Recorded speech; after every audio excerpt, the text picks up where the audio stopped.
जय हिंद. नमस्कार मित्रांनो. महाराष्ट्र सरकारने आणखी 12 जिल्हे मुंबई नागपूर समृद्धी महामार्गाला जोडण्याचा निर्णय घेतला आहे, ज्याला हिंदुहृदय सम्राट बाळासाहेब ठाकरे समृद्धी महामार्ग असेही म्हटले जाते. यामुळे रस्ते जोडणीला चालना मिळण्यास मदत होईल, तर राज्य सरकार 60,000 कोटी रुपये खर्च करण्याची शक्यता आहे. 701 किमी लांबीचा हा भारतातील सर्वात लांब महामार्ग मानला गेल्याने राज्याच्या अर्थव्यवस्थेला चालना मिळाली आहे.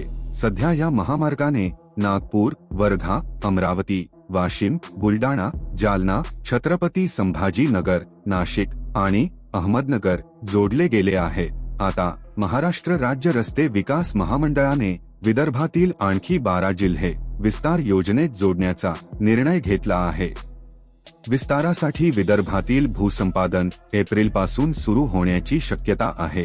विस्तार योजनेनुसार नागपूर, भंडारा आणि गोंदिया जिल्हे नागपूर गोंदिया महामार्गाच्या 141 किमी मार्गाने जोडले जातील. या मार्गाच्या बांधकामासाठी MSRDCने 15,622 कोटी रुपयांचा अंदाज लावला आहे. समृद्धी महामार्गाला नागपूर रिंग रोड आणि पुढे भंडारा आणि गडचिरोलीला जोडण्यास मदत होईल.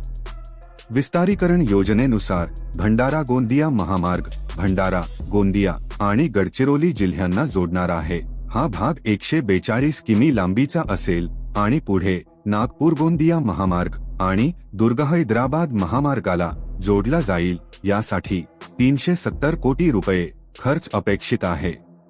प्राधिकरणाने नागपूर ते चंद्रपूर दरम्यान नवीन महामार्गाचे नियोजन केले आहे, ज्याद्वारे नागपूर, चंद्रपूर आणि गडचिरोली समृद्धी महामार्गाला जोडले जातील. या 195 किमी लांबीसाठी MSRDCला 10,559 कोटी रुपये खर्च करावा लागणार आहे.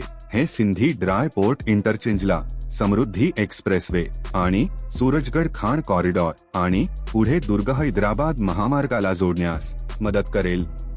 तर मित्रांनो, तुमचे याविषयी काय मत आहे ते कमेंट करून सांगा व व्हिडिओ आवडला असेल तर लाईक आणि सबस्क्राईब करायला विसरू नका. धन्यवाद.